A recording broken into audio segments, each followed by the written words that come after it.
Right now, somewhere in your yard, there's a bed that peaked back in July and has been quietly falling apart ever since. The petunias are leggy, whatever else was in there has gone tired and sparse, and you've probably already made the call in your head: let it fade, rip it out come October, start fresh next spring. That decision is costing you 2 full months of color you don't actually have to lose. By the end of this video, you'll know exactly which 11 flowers to sow directly into that tired soil today, and why late summer is genuinely one of the best kept secrets in gardening. If that's the kind of thing you want every week, go ahead and subscribe right now, because this channel is built entirely around windows like this one, the ones nobody bothers to tell you about until it's already too late to use them. Here's why you never heard about this window in the first place, and it's not because you weren't paying attention. Nurseries make almost all their money in spring. Once August hits, their shelves shift straight over to pumpkins and mums, and the seed racks get pushed to the back where nobody's looking anymore. So the idea that your garden could have a genuine second act this year, it just quietly disappears from the conversation right when it actually matters most. Before we get into the list, drop your USDA zone or your state in the comments right now while it's on your mind. Some of you won't see a first frost until well into October. Some of you have until Thanksgiving. That difference completely changes how aggressive you can be with this list, and I want this video to actually apply to your yard, not some vague national average that fits nobody's actual backyard. Quick reason this whole window works, then we move fast. August soil has been quietly soaking up heat since June and July, so it acts almost like a thermal battery, and that stored warmth speeds seed germination up dramatically compared to cold, sluggish spring soil. On top of that, as the days start shortening past the solstice, a lot of these flowers genuinely red that shift in daylight as a signal to bloom harder, not to shut down for the year. Combine that with cooler autumn nights, which slow the plant's respiration and let it hold onto more of its energy, and you get denser growth, sturdier stems, and richer color than you'd ever expect out of something you'd call a late planting. Alright, let's get into it. Number 1. Zinnia. Most people assume zinnias are strictly a summer flower, plant in May, done by August. That's simply not true. Zinnias respond to warm soil and sunlight, not a calendar on the wall, and both of those are still very much present right now in most of the country. Skip the giant dinner plate types, those can genuinely take up to 3 months to bloom, which leaves almost no margin before frost. Reach for a compact, disease-resistant series instead, something bred to stay lower and mounded rather than tall and leggy, and you're looking at first blooms in as little as 8 or 9 weeks. That compact habit matters for a second reason too. Overcrowded zinnia beds trap humidity, and that humid microclimate is exactly what invites powdery mildew to take hold late in the season. So about a 1/4 inch deep, and once seedlings hit roughly 6 inches tall, pinch the main growing tip. That single pinch redirects the plant's energy sideways instead of straight up, and within a couple weeks you get a fuller, bushier plant covered in blooms, instead of one lonely stem with a flower on top. Number 2. French marigold. Everyone dismisses marigold as basic, the flower that shows up in every mixed seed packet, the one your grandmother grew without thinking twice about it. But there's real function underneath that familiarity. The roots actually secrete a compound into the surrounding soil that suppresses damaging root knot nematodes, which means anything else growing nearby genuinely benefits just from marigold being in the bed. It blooms fast too, around 7 weeks from seed, and it tolerates a cold snap down into the 40s without losing petal quality. Pinch off the very first set of flower buds before they open, and instead of putting all its energy into that first flush, the plant redirects toward building a bushier, fuller shape that ends up covered in blooms rather than sparse and leggy. Number 3. Bachelor's button, also called cornflower. This is the plant that gets pulled out and written off by people who watch it collapse into a floppy mess by midsummer and assume it's simply finished for the year. It isn't finished. It's cold hardy and genuinely prefers cooler conditions over the punishing heat of midsummer. And here's the twist almost nobody realizes. Soil temperatures much above 75 degrees can actually inhibit its germination outright. So sowing directly into hot August ground works best with a little temporary shade and consistent watering to help cool that top layer while it gets started. It's also got a sensitive root system that doesn't transplant well at all, so direct sowing exactly where you want it to bloom is genuinely the right call here, not a shortcut. Sow shallow, about a 1/4 inch deep, and expect blooms in around 6 weeks, right as the rest of your garden starts winding down for the season. Number 4, and this is the one I promised you at the very start of this video. Sunflower. Forget the towering single-stalk giants you're picturing right now, the ones that peak once and flop over by September. Those need close to 100 days to mature, and in most zones, frost arrives well before they'd ever get the chance to open. I'm talking about something completely different, fast, branching dwarf varieties built specifically for this window. Picture that bare, patchy strip along your fence line, the one you've meant to deal with all summer and never quite got around to. Right now it's dirt and weeds. In as little as 7 to 8 weeks, that same strip becomes a wall of 2 to 3 foot stems, each one branching into 8 or 10 separate flower heads instead of just one single bloom. You're not getting one giant flower, you're getting a self-renewing burst of color that keeps producing for weeks. So about ½ an inch to an inch deep, spaced roughly 10 inches apart. These plants also develop a genuinely deep taproot as they establish, which helps them shrug off a dry August stretch far better than most people expect from an annual. If you're still here with me, I want to say something directly to you. Most people click a video like this, watch the first 30 seconds and move on to something else. You didn't. That tells me something. You're not scrolling for a quick throwaway tip. You actually want your garden to work, and you're tired of vague advice recycled from 100 other channels. That's exactly who this one is built for. Number 5, Plains Coreopsis. Almost nobody at a big box garden center is going to point you toward this one. And honestly, most of the staff there have probably never heard its name. It doesn't photograph well sitting in a tiny plastic pot next to the petunias, so it never earns shelf space. Sown directly, it becomes something else entirely, wiry stems holding up small, daisy-like blooms in deep mahogany, red rimmed with gold. The seed genuinely needs light to germinate, so press it onto the soil surface rather than burying it.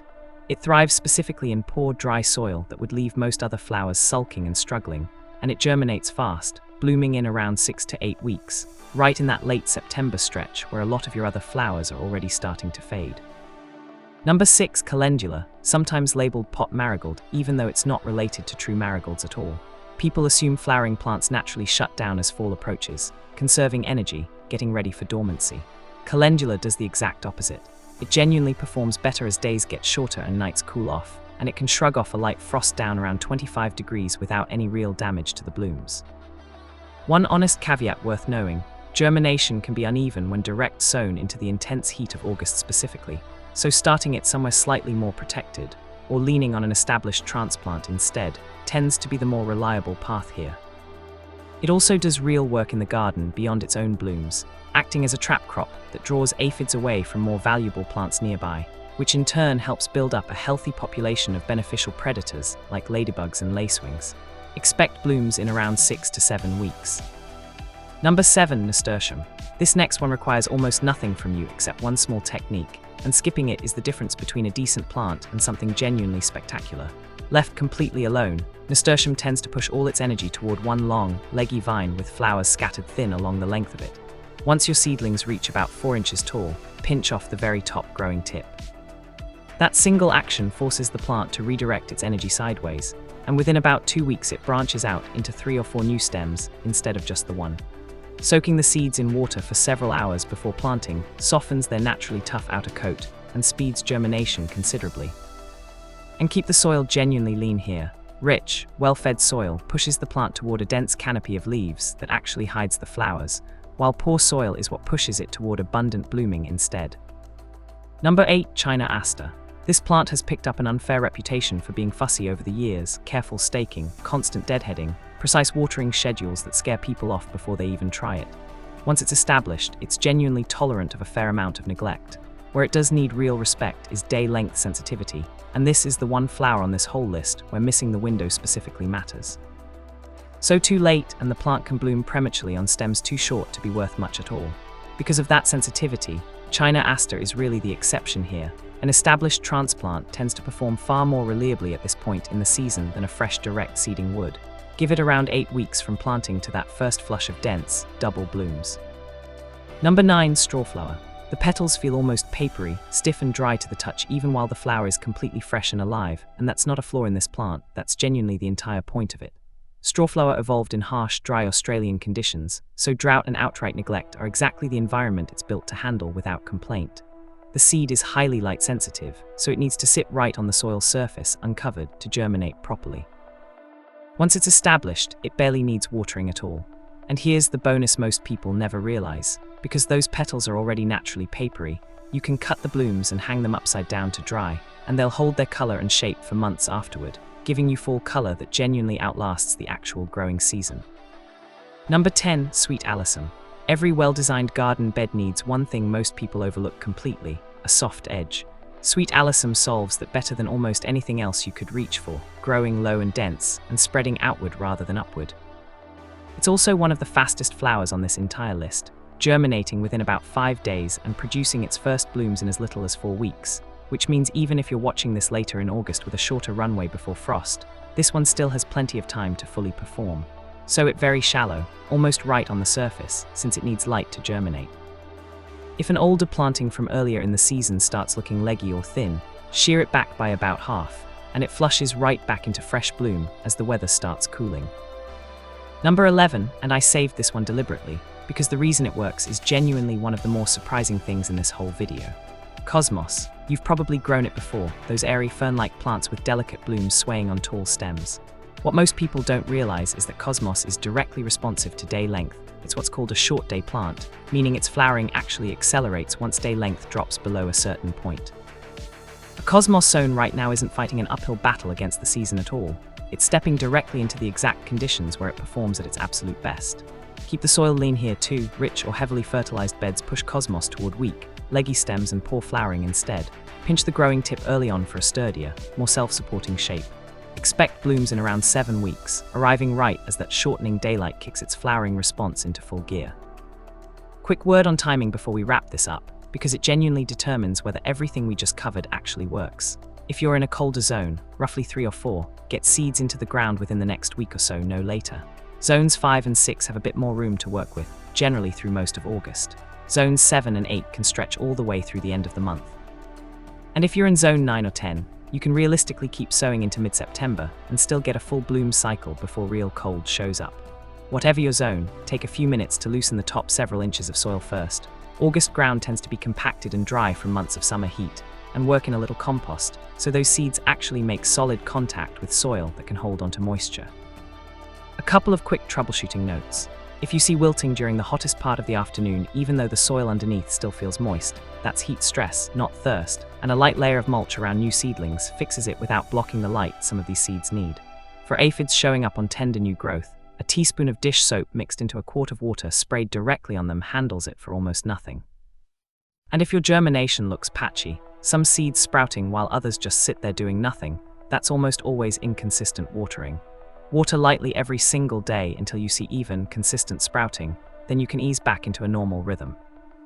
Here's the honest math on all of this. A seed packet costing a few dollars can fill the exact same space that $30 to $50 of nursery starts would, and most people end up buying those nursery flats every few weeks just trying to patch bare spots that never needed to exist in the first place. Think back over your last few summers and actually tally what you spent doing that. For a lot of people, that number lands somewhere between $200 and $500 a year, most of it just damage control, not real gardening. If you felt like your garden's best days always quietly end sometime in July, I want you to hear this clearly. That was never a personal failure on your part. Nobody ever told you this window existed, so there was simply no way for you to use it. You've earned the right to walk outside in October to a yard that's still doing something genuinely beautiful, and you didn't have to spend another dollar at the nursery to make that happen. Let's run through everything quickly. Zinnia, fast color that keeps going right up until real frost hits. French marigold, doing garden design and pest control at the same time.